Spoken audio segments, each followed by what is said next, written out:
네, 안녕하세요. 윤현리 퍼블리싱의 윤민입니다. 오늘은 2016년 10월 4일 화요일입니다. 오늘 에피소드 시작하도록 하겠습니다.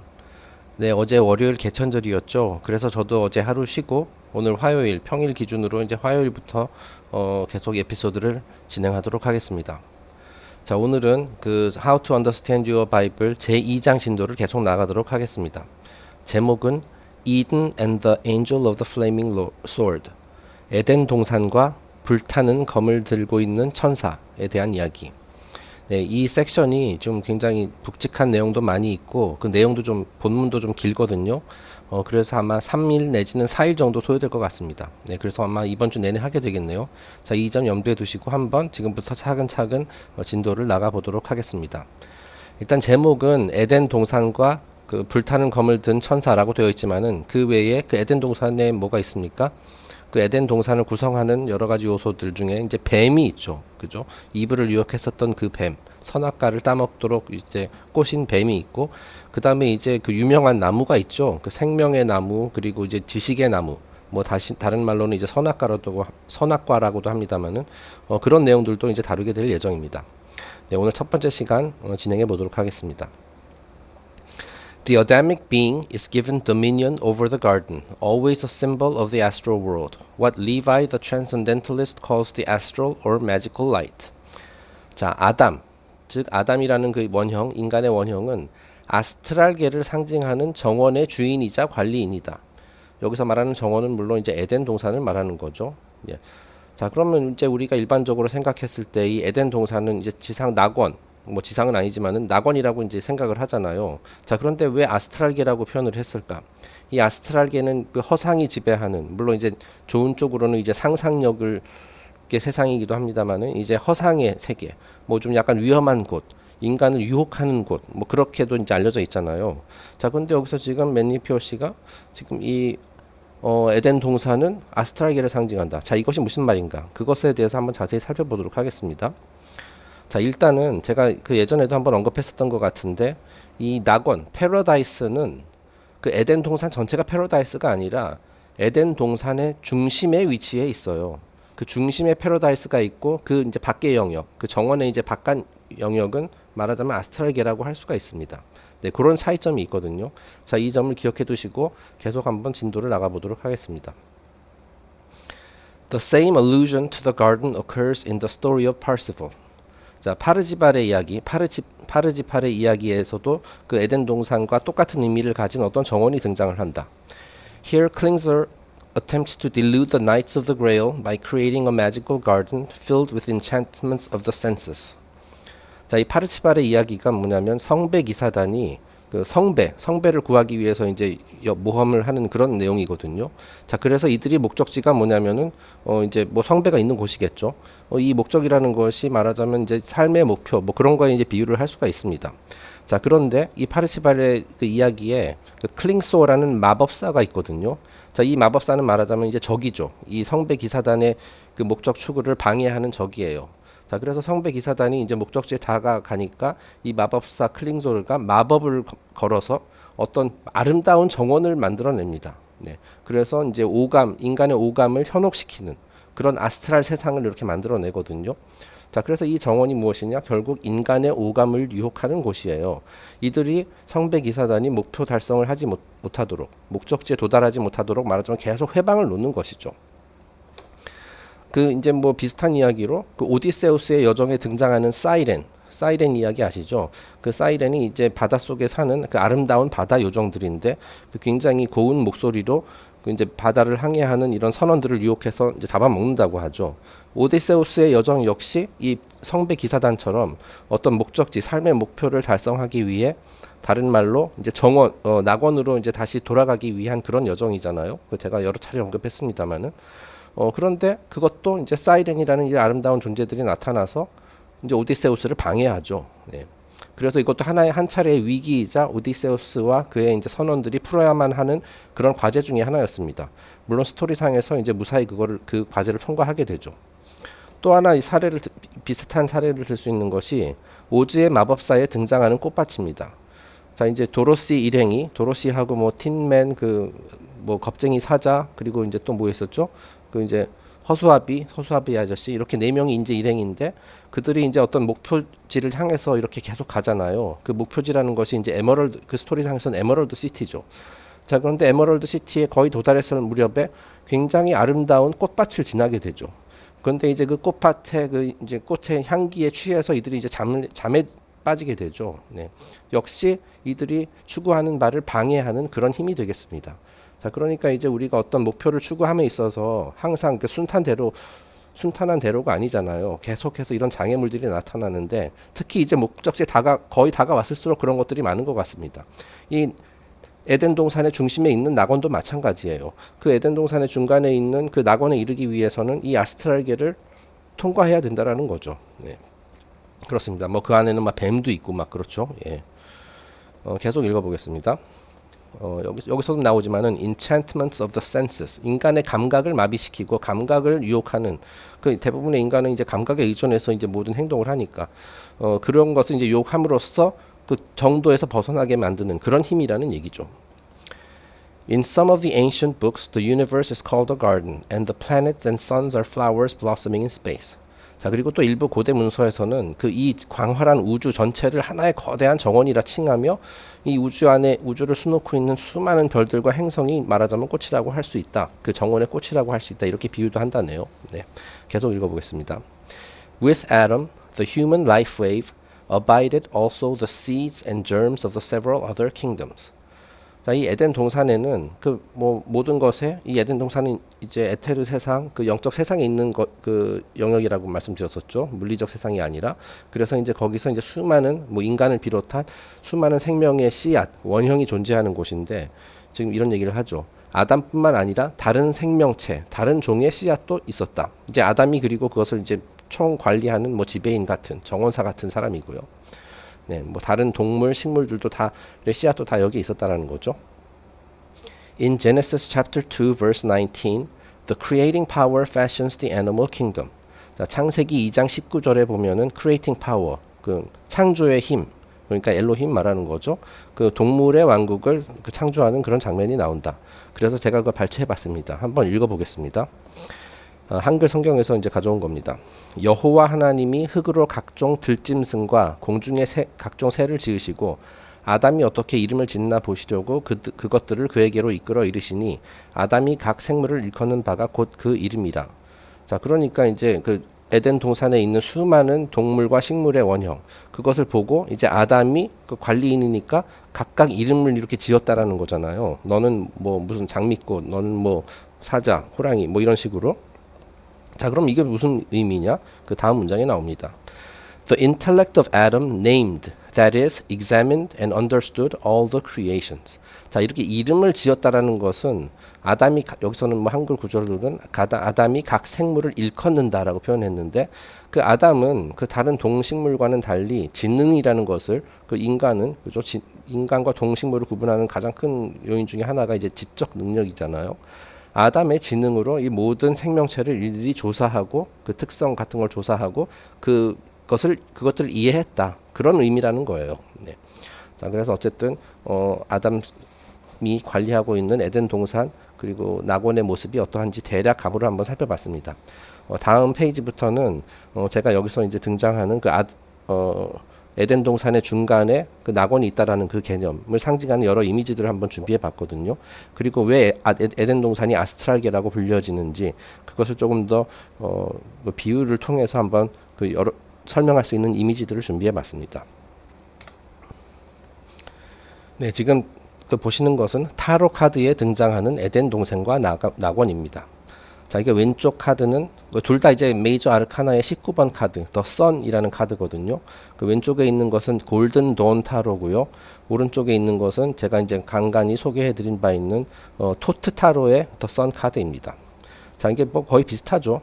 둘 다 어떤 남자와 여자, 꼭 아이처럼 보이는데 이제 아담과 이브를 말하는 겁니다. 그래서 이제 이 돌담이 있죠, 돌담. 여기 지금 보시면은 왼쪽 카드에 보시면 이 말하자면 그 에덴 동산의 그 중간에 이제 낙원이 있는데 그 낙원이 이렇게 돌담으로 이렇게 둘러쳐져 있어요. 네, 그래서 이제 그 안에서 지금 아담과 이브가 거하고 있는 그런 모습을 보여주고 있는 겁니다. 뭐 이제 아담은 땅을 밟고 있고 이브는 그 물을 밟고 있네요. 자, 이제 오른쪽 카드 뭐 똑같은 개념인데요. 약간 다릅니다만은 역시 여기 어떤 산봉우리 같은 것이 있죠. 자, 그리고 역시 이렇게 돌담으로 가운데 부분, 그 정상 부분이 이게 둘러쳐져 있습니다. 사실 요 안에 있는 것이 낙원이라 할 수 있고, 이 바깥 부분은 이제 정원의 이제 바깥 부분이죠. 그래서 역시 여기서 이제 천사와 비슷한 모습으로 묘사됐는데, 역시 남녀가 여기서 논일고 있는 것을 볼 수가 있습니다.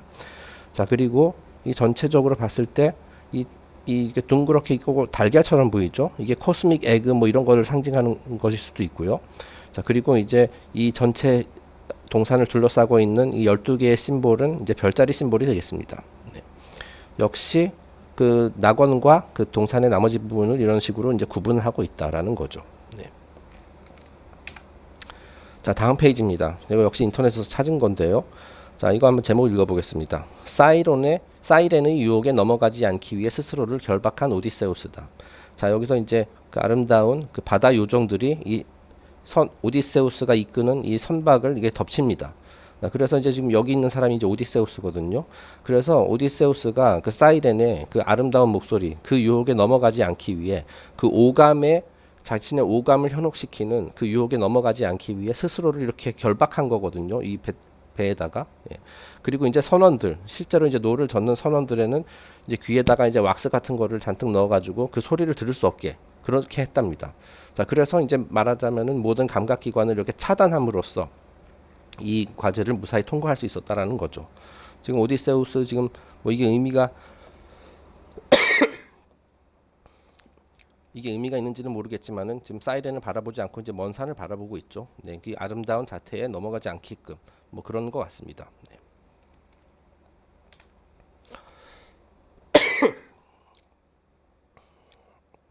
아이고, 지금 목이 칼칼해가지고 기침이 나네요. 죄송합니다. 네. 자, 다음 페이지입니다. 다음 이미지 역시 그 오디세우스의 여정 이야기의 한 장면을 나타내고 있는 그림인데요. 감각의 함정에 현혹되지 않기 위해 키클롭스의 외눈을 찌르는 오디세우스. 자, 이제 오디세우스가 이 여정을 통해서 영적으로 이제 크게 성장을 하게 되거든요. 자, 근데 그 과정의 일부가 뭐냐면은 감각에 대해서 집착하고 의존하는 것, 그것을 이제 내려놓아야 하거든요. 그래서 이 키클롭스의 이 외눈, 이것이 뭐냐면은 인간의 감각의 능력, 그런 것들을 상징하는 거예요. 그것에 더 이상 현혹되지 않겠다. 눈에 보이는 것만 믿고 눈에 보이지 않는 것은 뭐 내가 볼 수 없으니까 믿지 않겠다. 뭐 그런 그런 생각에 내가 더 이상 넘어가지 않겠다. 뭐 그런 것을 상징하는 장면이거든요. 자, 그래서 지금 그 눈을 찌르죠. 그래서 이 키클롭스 이 거대한 괴물을 이제 장님으로 만들어 버림으로써 이제 무사히 이곳에서 이제 탈출하고 계속해서 여정을 이어갈 수 있게 됩니다. 제가 예전에도 언급했었나 안 했나 기억은 안 납니다만은 그 영화 매트릭스 영화에서도 제 3편에 그 이제 네오가 어떤 그 이제 스미스 요원, 그 인간으로 둔갑하고 나타난 그 스미스 요원과 싸우면서 이제 시력을 잃게 되죠. 그래서 이제 어떤 뭐 기계 같은 거 이제 막 불꽃 튀기는 기계를 이제 눈으로 찔러가지고 그 스미스 요원이 그래서 이제 볼 수 없게 되는데, 그래서 물질적 눈은 사라졌지만은 오히려 그 이제 배후에 있는 것까지 다 볼 수 있는 그런 능력을 갖게 되죠. 네. 그 감각에만 그 시력이라는 감각에만 의존했다가 눈을 잃고 나서 더 많은 것을 보게 되는 그런 상태가 되죠. 네, 뭐 그런 것들을 상징하는 겁니다. 자, 그러니까 이런 사이렌 그리고 이런 키클롭스 이런 것들이 다 오디세우스가 고향으로 돌아가는 과정에서 나타나는 일종의 장애물들이잖아요. 일종의 다 아스트랄계 그 우리가 낙원에 이르기 위해서 이제 에덴 동산의 이제 바깥 뜰을 이제 통과를 해야 되는데 그곳에서 이제 나의 갈 길을 가로막는 그런 장애물들에 비유할 수가 있겠습니다. 자, 그리고 이제 첫 페이지에서 이제 제가 또 오즈의 마법사도 언급을 했었는데요. 자, 지금 보시는 것은 그 1930년대에 나왔었던 오즈의 마법사 영화, 거기서 몇몇 이미지 장면들을 제가 캡처한 겁니다. 자, 에메랄드 시티 여기 뒤에 있죠. 에메랄드 시티 이제 초록색으로 번쩍번쩍거리는 그 에메랄드 시티로 가는 길에 놓여진 꽃밭, 이런 꽃밭이 있어요. 이곳에 도달하기 위해서는 이 꽃밭을 통과해야만 해요. 이게 이제 아스트랄계죠. 그리고 이제 뭐 굳이 비유하자면 이제 에메랄드 시티가 에덴 동산이 아니라 이제 낙원에 해당되는 것이겠죠. 제가 여기 에덴 동산이라고 썼는데 이제 엄밀히 말하면 낙원입니다. 자, 그래서 이제 신나게 이게 가로지르고 있다는 거죠. 여기 맨 뒤에 도로시의 모습이 보이네요. 자, 그런데 꽃밭에서 이상한 기운을 감지하는 도로시 일행. 갑자기 뭔가 이상해요. 여기 뭔가 막 취하는 것 같은데, 막 이 꽃향기가 이거 예사롭지 않은데, 그래서 이제 갑자기 이제 걸음을 중단을 하죠. 뛰는 것을 중단을 하죠. 자, 그러더니 갑자기 도로시가 현기증 또는 이제 졸음을 느끼기 시작합니다. 그 아스트랄계의 그 황홀한 그 향기, 이 꽃들이 이제 발산하는 그 아름다운 향기에 이게 취한 거예요. 마치 오디세우스와 그의 선원들이 그 사이렌의 아름다운 목소리에 이제 취할 뻔했듯이 도로시도 이렇게 이제 취하죠. 자, 그래서 결국에는 도저히 쏟아져 내려오는 잠을 그 최면 효과와도 같은 그런 잠을 참을 수가 없어서 잠깐 우리 여기서 자다 가자라고 이제 도로시가 이제 들어눕습니다. 여정을 중단하고 우리 삶의 목표를 향해서 나아가는 그 여정을 중단하게끔 만드는 그런 아스트랄계인 거죠. 그래서 결국에는 이렇게 잠에 빠지게 되죠. 그래서 이제 에메랄드 시티로 향하는 그 길이 여기서 이제 중단이 되죠. 물론 이제 나중에 이제 뭐 어떤 사건으로 인해서 이제 계속 갈 길을 가게 되지만 어쨌든 하나의 장애물입니다. 자, 에덴 동산의 중앙에 있는 낙원에 이르는 길에서도 이런 장애물들이 있다라는 겁니다. 자, 그리고 다음 그 이미지는 저희가 예전에 유넨리 퍼블리싱 카페에다 올렸던 그 마크 페시오스의 강연에서 한 장면을 캡처해 봤습니다. 그 뉴 에이지 개소리라는 약간 좀 도발적인 그런 제목의 강연인데요. 여기서 마크 페시오스가 이런 말을 했습니다. 자, 제가 한번 읽어보겠습니다. 자막 부분을. 많은 연구가들이 뉴 에이지 운동을 금광에 이르기 전에 마지막 막다른 골목이라 칭한 바 있다. 자, 이 금광, 우리가 최종적으로 도달하고자 하는 곳을 여기서 이제 금광이라고 표현을 했네요. 그러니까 이것이 말하자면 낙원이라는 거죠. 자, 그런데 그 낙원에 이르기 전에 마지막 막다른 골목이다. 그러니까 막다른 골목이 뭐예요? 우리 가는 길을 이제 헷갈리게 만드는, 그래서 이제 더 이상 나아가지 못하게 하는 그런 함정 같은 거잖아요. 교통의 흐름을 늦추는 막다른 골목이라는 거죠.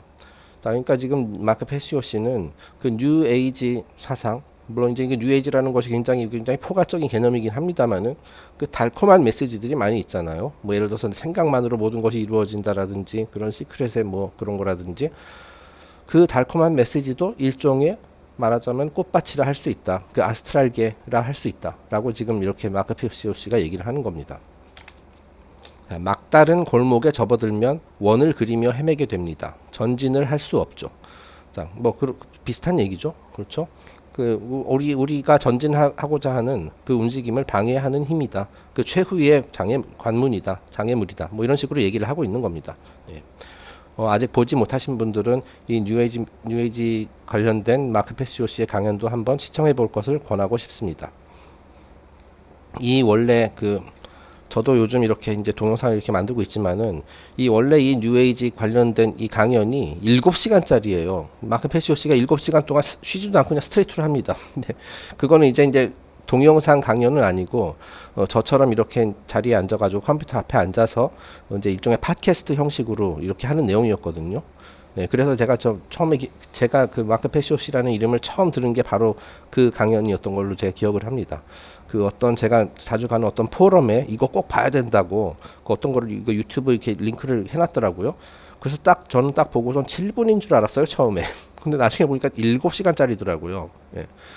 그래서 굉장히 디테일하게 들어가는데, 이제 실제 이게 언제 하는 건지 모르겠습니다. 2012년, 13년 뭐 대략 그때쯤 했던 것 같은데, 그 강연에서는 이제 시간 관계상 그 7시간짜리 강연을 아주 그냥 핵심만 추려가지고 한 1시간 20분, 30분 그 정도로 이게 짧게 한 내용이 있거든요.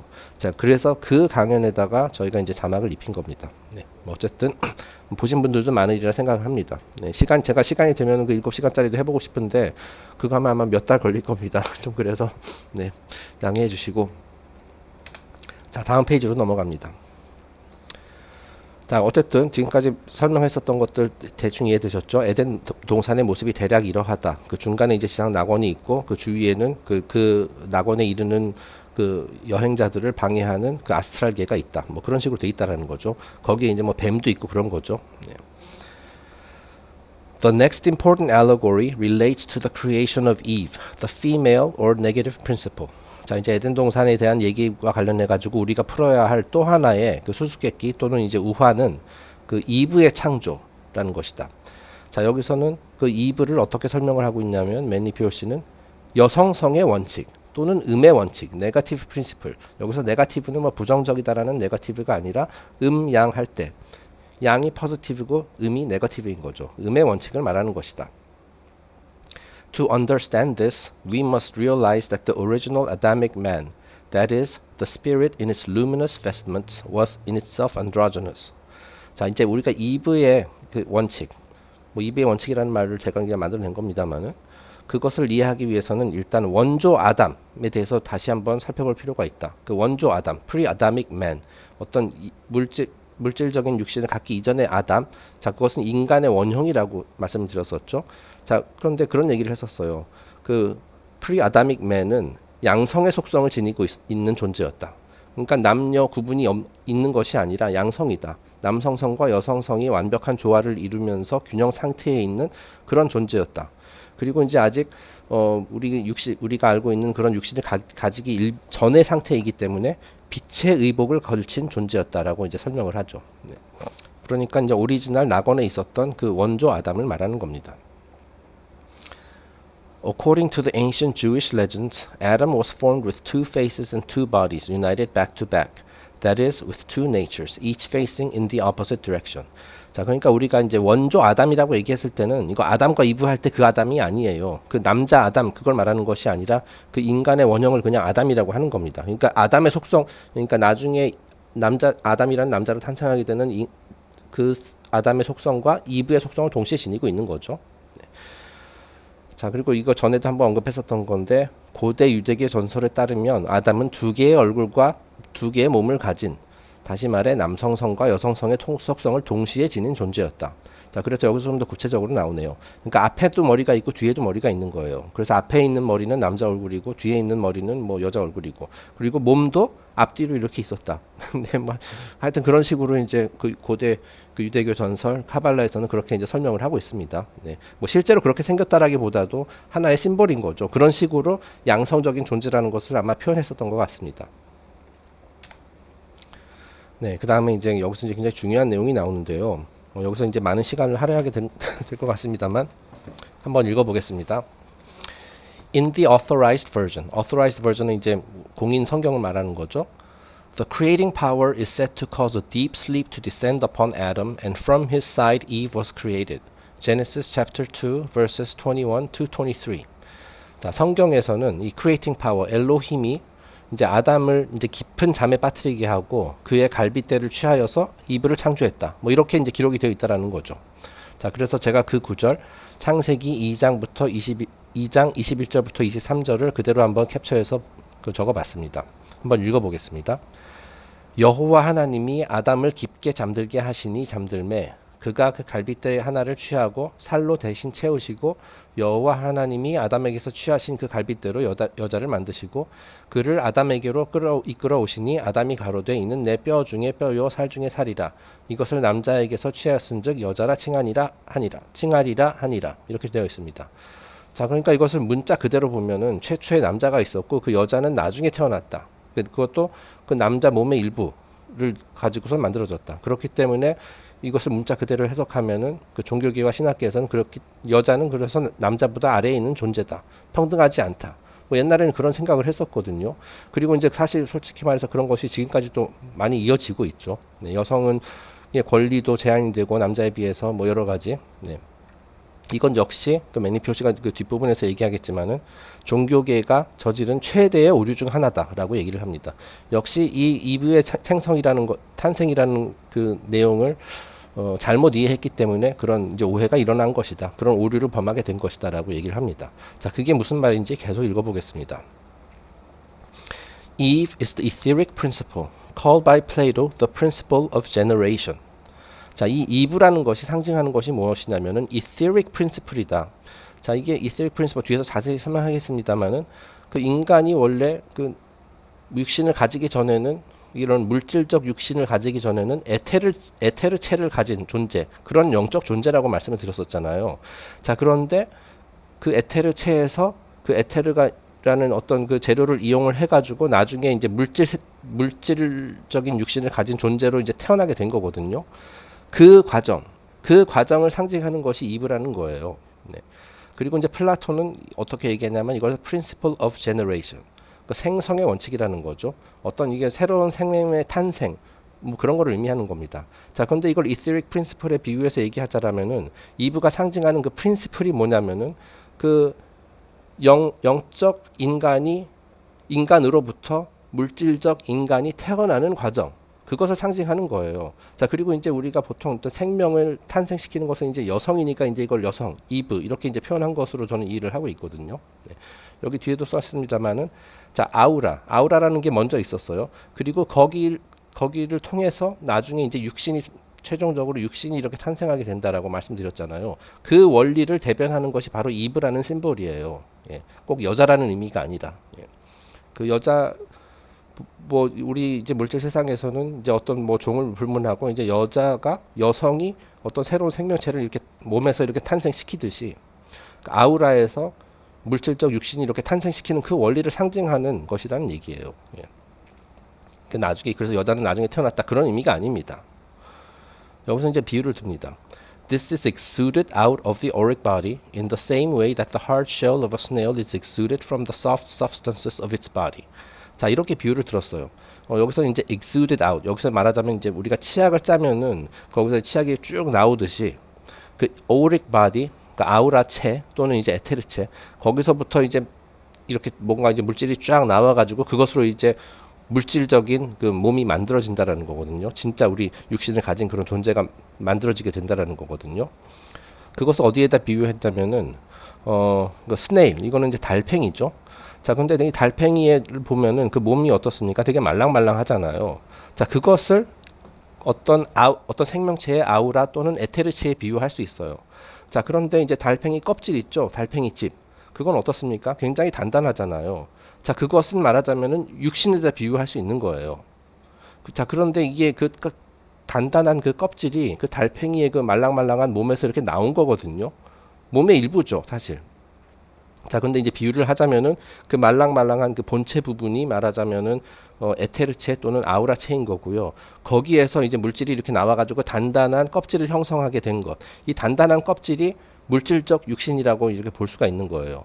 그렇게 달팽이의 껍질이 생긴 원리가 바로 이 etheric principle이고 그것을 상징하는 것이 이제 이브다라는 거죠. 네. 자, 그러니까 이브는 말하자면은 에테르체로 썼던 인간이 물질적 몸을 가진 인간으로 태어나는 그 과정을 가능하게 해주는 그런 매개체라고 할 수가 있습니다. 네. 그럼 그렇게 함으로써 육신을 가진 인간을 탄생시키는 것이죠. 계속 읽어보겠습니다. The etheric vehicle, or the feminine principle, as it is referred to in ancient times, is described in Genesis as being the tempter. 자, 에테르체 또는 여성성의 원칙. 자, 이것이 바로 이브라고 말씀드렸었죠. 자, 그런데 그것을 이제 좀 그 종교계에서는 이제 비하한단 말이죠. 유혹자라고 이제 칭해요. 유혹자다. 이브는 유혹자다. 이브가 아담을 유혹해서 아담까지 선악과를 따먹게 됐다. 뭐 이런 그 문자 그대로 해석하면은 그 경전 문자 해석하면 그렇게 되거든요. 그래서 이제 여자를 안 좋게 보죠. 그 옛날에 물론 이제 그 해석을 잘못해서 그런 겁니다만은 그 얘기를 하고 있습니다. Lack of true understanding as to the meaning of the temptation and the fall led Christian theologians to regard all female kind as the embodiment of temptation and corruption. 자, 그래서 그 결과 어떻게 되었느냐? 그러니까 유혹과 이 유혹이라는 개념이 뭔지 그리고 타락의 진정한 의미를 이해하지 못한 종교교에서는 모든 여성을 유혹과 타락의 여신으로 규정하는 과오를 범했다. 네, 이거 잘못 해석해서 이런 결론을 내렸다라는 거예요. In fact, the old story to the effect that with Adam's fall we sinned us all is one of the most ludicrous errors of theology. 그리고 또한 그 종교계에서 저지른 또 하나의 실수가 뭐냐면 과오가 뭐냐면 아담이 죄를 지음에 따라 모든 인간이 그 대가를 치르게 되었다. 그 아담의 모든 후손들, 인류 전체가 그 대가를 치르게 되었다. 죄인으로 태어났다. 그게 이제 원죄의 교리죠. 그 원죄의 교리 역시 종교 신학계에서 범한 최대 오류 중에 하나다라고 이제 맨니 표시가 얘기를 합니다. 역시 이 경전을 문자 그대로 해석했을 때 이런 끔찍한 그런 결과가 발생할 수 있다라는 거예요. 뭐 수천 년 동안 이제 여성들이 그 권리 행사를 하지 못하고 뭐 이제 원죄라는 것 때문에 우리 모두가 이제 죄인이라는 생각으로 뭐 이제 서양 사람들 같은 경우 이제 그런 끔찍한 그 자기 학대 뭐 이렇게 살아가게 된 거고, 이게 전부 다 그 문구 하나를 잘못 이해해서 그렇게 된 거라는 얘기예요. Nowhere is it more evident in scriptural writings that the letter of the law killeth than in this particular instance. 자, 이제 여기서 이제 맨리 피어시가 이제 문자를 그 경전을 문자 그대로 해석하는 것이 얼마나 위험한 것인지 또 하나 예를 들어서 설명합니다. 이건 이제 성경을 인용해서 설명을 하는 건데요. 그 성경에 이런 구절이 있어요. 그 신약 성경에 나오는 내용입니다만은 The letter of the law killeth. 그 letter of the law, 그 율법의 그걸 문자 그대로 받아들이면은 그것은 이제 그 죽이는 것이나 다름이 없다라고 이제 얘기를 하거든요. 자, 그래서 제가 이 구절을 한번 찾아봐서 옮겨봤습니다. 한번 보겠습니다. Not of the letter, but of the spirit. For the letter kills. 여기서 for the letter kills 같은 얘기입니다. But the spirit gives life. 자, 의문으로 하지 아니하고 오직 영으로 함이니 의문은 죽이는 것이요 영은 살리는 것임이니라. 고린도후서 3장 6절. 여기서 의문하니까 이제 한글로만 이렇게 의문하니까 왠지 우리가 뭐 어떤 문제에 대해서 의문을 가지다 뭐 그렇게 이제 생각할 수 있는데 그런 뜻이 아니에요. 이거는 문자에 의하여라는 뜻입니다. 문자에 의하여. 그러니까 the letter 이걸 말하는 거죠. 그러니까 문자에 의존하지 않고 오직 영으로 함이니 그 영의 의지를 해야 되지 문자 그대로 해석하면 안 된다. 그 문자의 배후에 있는 그 영의 힘을 봐야 된다. 뭐 그런 얘기죠. 네. 의문은 죽이는 것이요 영은 살리는 것임이니라. 자, 우리가 이렇게 그 심볼리즘이나 이런 오컬트 지식을 통해 가지고 이 성경이라는 경전을 우리는 의문으로 하는 것이 아니라 영으로 하려고 지금 노력하고 있는 것이라고 이렇게 볼 수가 있겠습니다. 네. In fact, the whole Christian theory of redemption and the estate of Christ in the concepts of Orthodox theologians depends upon the literal and benighted misunderstanding of the ancient Chaldean myth, long regarded not only as history but as scripture. 자, 기독교 정교회, 그러니까 이제 대중적인 그 교회를 말하는 거죠. 기독교 종교에서 설파하는 구원과 redemption 그리고 그리스도의 유산, 그리스도의 그 의미, state of Christ라고 표현했네요. 에 대한 교리 자체가 그 이제 원래 이 스토리 자체는 이제 칼다에서 왔다고 했죠. 칼다에서 유래된 그 신화를 잘못 해석했기 때문에 지금 오를 범하고 있는 것이다. 네. 그 종교의 가르침이 이 부분에 대해서 좀 잘못된 것들이 많이 있다. 오해가 많이 있다. 여기 misunderstanding이라고도 나옵니다만은 그걸 해석을 잘못했기 때문에 지금 막 이상한 교리들이 만들어졌다라고 지금 매니 피어시가 지적을 하고 있는 겁니다. 그리고 2부도 말하자면 유혹자, 우리 인간에게 악을 퍼뜨린 그런 사람이 아니라는 거예요. 예. 뭘 사람도 아니고 여기서 엄밀히 말하면 아까 뭐 전 페이지에서 얘기했지만은 etheric principle, 인간이 몸을 가지게 되는 그 원리, 그 에테르체에서 물질체로 오게 되는 그 원리, 그 과정을 상징하는 심볼인데 말이죠. 자, 그래서 다음 페이지는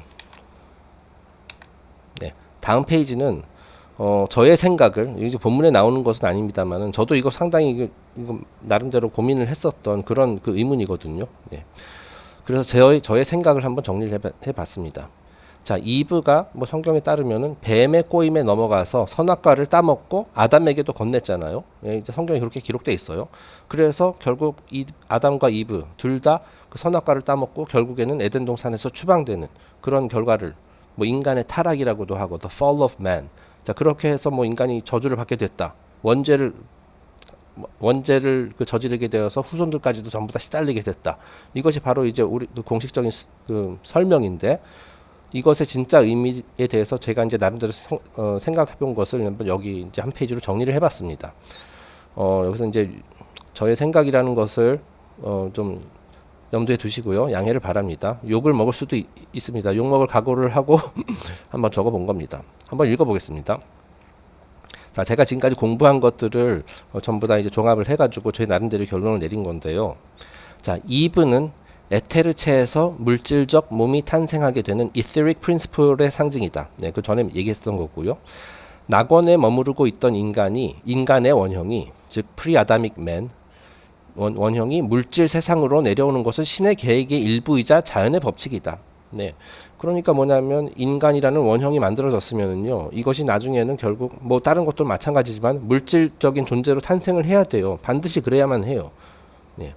그 돌아온 탕하의 고사를 다시 설명하자면은 그 탕하가 그 정신적으로 영적으로 성장을 하기 위해서는 일단 아버지의 집을 떠나야 됩니다. 그래서 뭐 이집트에 가가지고 여러 가지 뭐 쾌락도 맛보고 뭐 하여튼 뭐 좀 물질 세상을 경험하고 실패도 겪고 고통도 느껴보고 그렇게 함으로써 이제 교훈 내가 배워야 할 교훈을 얻음으로써 다시 이제 성장을 할 수가 있거든요. 그러고 나서 이제 다시 아버지 집으로 가야 되는 거죠. 탕하의 형처럼 그곳에 계속 낙원에만 머무르고 있으면은 몸은 편하겠죠. 예. 아무런 근심 걱정도 없고 뭐 이제 고통이라는 것도 모르고 계속 이제 안락한 생활을 하게 되지만 그 사람은 배우는 것이 없죠. 성장하는 것이 없습니다. 성장이 정체되는 거예요. 자, 그것은 그 Law of Evolution 저희가 카이발리온 다룰 때 설명했었던 성장의 원칙 Law of Evolution이라는 게 있었죠. 그것에도 위배되는 거예요. 제가 여기서 이제 신의 계획의 일부라고 썼는데 이 신의 계획이 뭐 여러 가지가 있습니다만은 그 중에 하나가 모든 생명체, 인간을 비롯한 모든 생명체가 끝없이 성장하는 것이라고 제가 말씀을 드렸었잖아요. 자, 그 성장을 하기 위해서는 그 계속 영적 상태에서만 머물러서는 되는 것이 아니라 물질 세상으로 내려와야 돼요. 그래서 그곳에서 뭐 물질 세상이 살기가 가장 힘든 곳 중에 하나이기 때문에 뭐 그래서 뭐 지구 학교에 온 사람들은 진짜 용감한 영혼들이다 뭐 그런 말도 있듯이 힘들지만 그 힘듦을 통해서 힘든 고통을 통해서 이제 배우게 되는 겁니다. 그래, 예, 그것이 바로 신의 계획이에요. 그리고 이것은 필연적이에요. 그렇기 때문에 제가 자연의 법칙이라는 말을 썼습니다. 자, 그러니까 이 이브의 원칙, etheric principle, 에테르체에서 물질적 몸이 탄생하게 되는 그 이브의 원칙 덕분에 예, 이브 때문에가 아니라 덕분에 인간은 육신을 가진 존재로 물질 세상에 태어날 수 있는 거예요. 그러니까 이브가 굉장히 중요한 역할을 한 거죠. 그러니까 예, 물질 세상에 태어나기 위해서 이브의 원칙이 필요한 거예요. 그리고 이것은 필연적이다. 누구도 막을 수 없다. 신의 계획의 일부다라는 얘기입니다. 자, 그래서 우리 인간이 계속 낙원에만 머물러 있지 않고 이 좀 살아가기 좀 터프하긴 하지만 이 물질 세상으로 내려온 것이다 라는 얘기입니다. 더 많은 것을 배우고 더 성장하고자 했던 이브는 이를 위해 지식의 열매인 선악과를 따먹었죠. 네, 물론 이제 뱀이 욕을 했긴 했습니다만은 네, 이 뱀도 사실은 저희가 이제 뱀은 아마 내일의 뱀의 심볼리즘에 대해서는 내일 다루게 될 예정입니다만은 그 선악과를 따먹었어요. 이게 영어로 The Tree of Knowledge of Good and Evil이거든요. 그래서 이제 짧게는 그냥 지식의 나무라고도 이제 표현을 합니다. The Tree of Knowledge. 네. 자, 그러면은 지식 또는 지혜의 최고봉이 무엇이냐? 선과 악을 분별하는 능력이 바로 그거거든요. 그리고 그 그러니까 아담과 이브가 있었는데 이브는 어찌 보면은 아담보다 더 그 호기심이 있고 성장에 대해서 관심이 있는 그런 사람이었다고 할 수가 있어요. 자, 그래서 먼저 선악과를 먹은 겁니다. 내가 이제 말하자면 호기심이 발동을 한 거죠. 자, 근데 이게 단순 호기심이 아니라 자기 성장을 하기 위한 그런 호기심이에요. 내가 이제 이 상태로만 머물러 있을 것이 아니라 내가 좀 더 많이 알고 싶다. 더 많은 것을 배우고 성장하고자 했다. 그래서 이제 어쨌든 뭐 뱀의 그걸 통해 가지고 그 선악과를 따먹었어요. 자, 그렇게 함으로써 그 행위 때문에 결국 이제 아담까지도 이제 먹게 되고 그 돌아온 탕아처럼 아버지의 집을 떠나게 된 겁니다. 네. 이것은 이제 필연적이라고 바로 전 항목에서 말씀을 드렸었죠. 이 아버지의 집, 낙원을 상징하는 거죠. 그래서 이제 이것을 The Fall of Man, 뭐 인간의 타락, 뭐 이렇게 표현을 하는데 결국 이 Etheric Principle을 말하는 거예요. 제가 봤을 때 Etheric Principle을 물질적 몸이 탄생하게 되는 그 과정에서 반드시 필요한 그런 내용이라고 저는 생각을 하거든요. 예.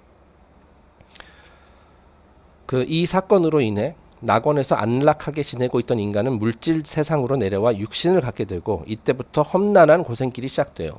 네, 그래서 이제 좀 삶이 피곤해지죠. 저를 비롯해가지고 아마 제가 아까 뭐 욕먹는 거를 이제 각오한다고 말씀드렸는데 사실 이게 고통스럽고 이거 힘든 삶 이거 누구나 다 싫어하잖아요. 예. 자, 그런데 그거를 통해서 배우게 된다라는 거예요. 성장하게 된다라는 거예요. 그러니까 이제 이분은 참 이 고통을 도저히 견딜 수 없는 고통, 이거 견딜 수 없는 그런 사람의 입장에선 이브를 원망하겠죠. 네, 이브 너 때문에 내가 지금 이런 물질적인 몸을 갖게 됐고 여기서 이제 이 힘겨운 물질 세상에서 살아가고 있어. 이게 다 너 때문이야. 자, 그래서 그런 사람들은 이제 그런 생각을 그런 관점을 갖게 되면 이제 이브를 이제 미워하게 되고 악의 화신이라고 여길 수도 있고요. 자, 하지만은 조금 더 어떤 사람들은 자, 이브 덕분에 내가 이렇게 물질적인 세상을 경험하게 되고 더 많은 것을 자, 비록 조금 많이 고통스럽긴 하지만은 훨씬 더 큰 폭으로 성장하고 배울 수 있는 그런 기회가 주어졌다. 그런 관점에서 이제 보는 사람들도 있고요. 네, 그러니까 크게 두 가지가 있습니다. 자, 그래서 어쨌든 뭐 다들 공감하시겠지만은 이 물질 세상으로 내려와서 육신을 걸치게 되면 이때부터 험난한 고생길이 시작돼요. 그래서 제가 그 성경에도 그 내용이 기록돼 있거든요. 자, 그래서 제가 창세기 3장 17절부터 19절을 한번 가져와 봤습니다. 이렇게 적혀 있습니다. 자, 아담과 이브가 선악과를 따먹은 거를 이제 알아차리고 이제 하나님이 이 아담과 이브를 그 낙원에서 쫓아내면서 그들에게 하는 이야기입니다. 아담에게 이르시되 내가 내 아내의 말을 듣고 내가 너더러 먹지 말라 한 나무 실과를 먹었은즉 즉 선악과를 따먹었지 너희 땅은 너로 인하여 저주를 받고 너는 종신토록 수고하여야 한다. 그러니까 영원히 그러니까 고생을 해야 된다는 거예요. 그 소산을 먹으리라. 네, 그러니까 이제 예전에는 낙원에서는 그냥 뭐 인간이 특별히 노력을 안 해도 그냥 열매가 풍성하게 열리고 그냥 따먹기만 하면 됐어요. 뭐 선악과 외에도 이제 일반적인 영양가가 높은 그런 나무들도 있었겠죠. 그런 열매도 있었겠죠. 노동을 하지 않아도 됐어요. 자, 그런데 이제 그 밖에서 그 동산 밖에서는 이제 종신토록 땅도 갈고 이게 농사를 지어야 된다는 거예요. 땀을 흘려야 여기 뒤에도 나오지만은 내가 얼굴에 땀이 흘려야 식물을 먹을 수 있을 것이다. 앞으로는 그렇게 될 것이다. 너의 먹은 것은 밭의 채소인즉 내가 얼굴에 땀이 흘러야 식물을 먹고 필경은 흙으로 돌아가리니. 자, 이것도 또 하나의 고통이죠. 자, 우리가 만약에 낙원에서 영적인 존재로서 그 육신을 가지지 않는 영적인 존재로서 계속 있었더라면은 죽음이라는 것을 경험할 수가 없죠. 그리고 이제 죽음의 고통도 느낄 수 없고. 자, 하지만 물질적인 몸을 갖게 되는 순간 필경 흙으로 돌아가리니 물론 이게 계속 재생이 돼가지고 다시 태어나고 뭐 그런 과정을 반복합니다만은 어쨌든 한 번 삶을 살 때마다 이 죽음의 경험 이런 걸 해야 된다는 거예요. 자, 그래서 이제 자 이것을 이제 형벌로 이제 특히 이제 종교계에서는 보고 있죠. 아, 내가 진짜 그 아담과 이브가 선악과를 따먹지만 않았더라면 내가 이렇게 노력을 해야 할 필요도 없고 종신토록 수고해야 할 필요도 없고 땀이 날 필요도 없고 그냥 솔직히 말해서 낙원에서 호의호식하면서 그냥 편하게 살아갈 수도 있었는데 지금은 그 물질이라는 세상에 와서 물질적인 몸을 갖게 돼서 이제 막 고통도 느끼고 뭐 땀도 흐르고 그렇죠. 뭐 결국에는 죽게 되고 이거 저주라고 이제 여기는 게 있어요. 예. 자, 하지만 제가 말씀드렸듯이 제 생각에는 이것이 다 신의 계획이고 이런 과정을 통해서 이제 배울 수 있다라는 거예요. 자, 그렇기 때문에 우리가 영적으로 성장하기 위해서 반드시 필요한 그런 영양분이나 다름없다라고 저는 이게 생각을 합니다. 네. 자, 즉 네 번째입니다. 즉 인간이 선악과를 따먹고 물질 세상으로 쫓겨난 것. 이것은 이제 타락이라고 하죠. 이것은 우리가 영적 성장, 성숙해지기 위해서 반드시 필요한 일이었으며 성장하고 진화하기 위해 반드시 필요한 일이었으며 이제는 자 이제 어쨌든 물질 세상에 내려왔잖아요. 그렇죠? 이제는 이곳에서 배울 것을 배우고 깨달은 것을 다 깨달은 후 수많은 여러 차례 환생을 통해서 배울 것 다 배우고 깨달은 것 깨닫고 교훈 얻을 거 얻고 그러고 나서 이제 다시 낙원으로 돌아가는 것. 그 돌아온 탕아처럼 다시 아버지의 집으로 돌아가는 것. 그것을 이제 삶의 목표로 삼아야 한다라는 거죠. 자, 그러니까 그것이 바로 구원이라는 겁니다. 네, 아버지의 집으로 다시 돌아가는 것이 구원이에요. 그리고 여기서 타락이라고 되어 있습니다만은 그래서 굉장히 뭐 타락하니까 이거 이브 뭐 이렇게 생각을 하는데 이 타락이라는 것은 엄밀히 말해서 fall이라는 거죠. 그 에테르체에서 물질체로 오는 과정. 그것이 바로 타락이에요, 사실은. 예. 그래서 이 단어는 제가 적합하진 않은 것 같습니다만은 일반적으로 쓰이기 때문에 이렇게 썼습니다. 자, 종교 그리고 신학계에서 이브로 대변되는 여성의 비난이 쏟아지는 것은 이건 더 순전히 제 생각입니다만은 자, 그 이브 때문에 그 이브의 그 에테르에서 물질적 몸이 탄생하는 그 과정, 그 이테릭 프린시플 때문에 우리가 이 힘겨운 물질 세상에서의 삶에 대해서 삶을 이제 살아가면서 이제 고통을 겪게 됐다. 자, 그러니까 이제 인간의 그 말하자면은 뭐 본능이라고 해야 될까요? 어떤 상황이 뭐냐면 내가 이제 고통을 받고 있으면 누군가에게 그 책임을 그 원인 이유에 대해서 책임을 손가락질을 하고 싶은 그런 게 있거든요. 자, 그래서 누군가에게 손가락질을 하고 원망하고 싶어하는 인간의 성향 때문인지도. 자, 그래서 그 비난의 대상을 이제 입으로 삼은 거예요. 이건 제 생각입니다. 예. 자, 하지만 이거 보다 큰 관점에서 봤을 때는 이브의 행동 그리고 그 역할은 신의 계획을 추진하기 위해서 반드시 필요했었던 일이었다. 그것이 바로 Law of Evolution이다 우리는 그러니까 우리 이브를 미워하지 말고 우리는 오히려 이브 덕분에 이 수많은 배움의 기회를 얻었다. 뭐 이렇게 보시면 되는 거예요. 이브가 말하자면 우리가 지구라는 그 지구 학교, 이 물질 세상이라는 학교에 우리가 입학을 시킨 겁니다. 그렇게 보시는 것이 더 옳은 시각인 것 같아요. 자, 그리고 이제 뱀은 이제 저희가 다음에 얘기를 하겠습니다만은, 자, 뱀이라는 것, 그리고 이제 또는 이제 악의 화신으로 이게 보통 이렇게 얘기하잖아요. 예. 그런데 이제 그 뭐 제가 여러 전에도 언급했었던 바가 있습니다만은, 그 괴테의 파우스트에 등장하는 그 악마, 그 메피스토플리스라고 하죠. 그 메피스토플리스라는 그 악령, 그 악의 화신을 어떻게 묘사하냐면은, 영원히 악을 모의하지만 궁극적으로는 선을 위해 일하는 힘의 일부다. 제가 이거 예전에 언급했었던 것 같습니다. 자, 그래서 지금 보면은 그래서 제가 그때 그런 얘기를 했었죠. 이 악이라는 개념은 선보다 아래에 있다. 악이라는 것은 선에 부하다. 자, 궁극적인 선을 위해서 어떤 그 자기 역할을 하는 것이 이제 악이라는 거예요. 그리고 이제 뱀이 그거를 상징하는 것이거든요. 네. 자, 그러니까 어쨌든 뱀의 유혹을 통해 가지고 이브, 아담 결국 물질 세상으로 오게 된 거잖아요. 네. 자, 하지만 그래서 이제 많은 사람들이 뱀 때문에 내가 이런 물질적인 이 맨날 이제 뻐근하고 이제 피로하고 이런 몸을 갖게 됐고 결국에는 죽을 거고 그 죽기 전까지는 엄청 열심히 이제 뭐 살아야 되고 뭐 그래서 이제 뱀과 이브를 이제 원망을 하는데, 사실은 이제 우리 이제 인간의 그 좁은 시야에서 봤을 때는 뱀과 이브가 이제 악하게 여겨질 수 있죠. 너희들 때문에 내가 이제 고생을 하니까.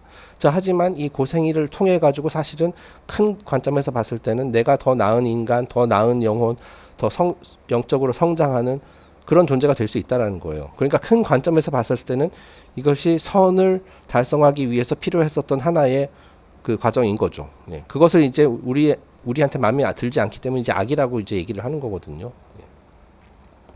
자, 그래서 제가 이제 어쨌든 뱀이 인간을 부추겨 가지고 물질 세상에 이제 가게 만들었잖아요. 그죠? 그런 생각이 들더라고요. 이것도 하나의 비유인데, 혹시 영화 호빗 보셨나요? 호빗? 그 호빗이 뭐냐면 그 반지의 제왕 이전의 스토리를 다루고 있는 거죠. 자, 그런데 호빗 1편에 보면은 그게 뭐 뜻밖의 여정인가? 뭐 그렇죠.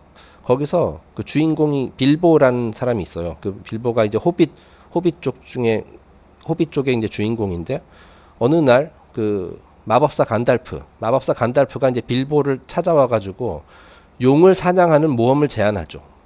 야, 너 맨날 여기서 다른 호빗들이랑 놀면서 먹고 마시고 노느니 나랑 같이 우리 새로운 모험을 한번 떠나보자.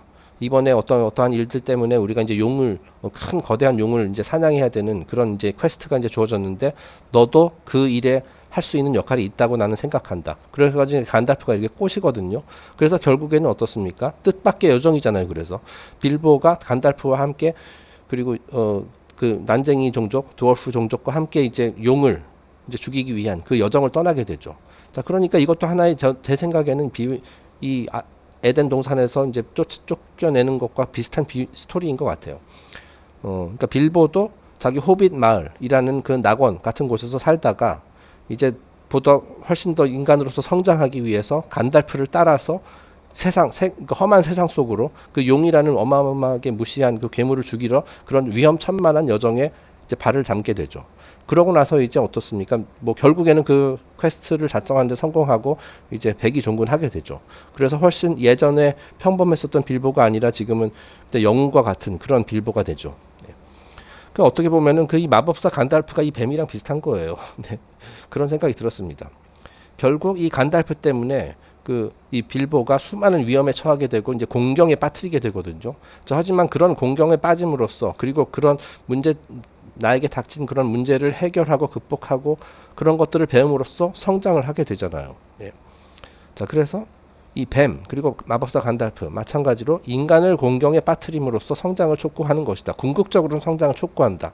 그런 면에서 봤을 때는 큰 관점에서 봤을 때는 선이고, 작은 관점에서 봤을 때는 나를 공경에 빠뜨리니까 악이에요. 저 악마 같은 놈이 되는 거죠. 네.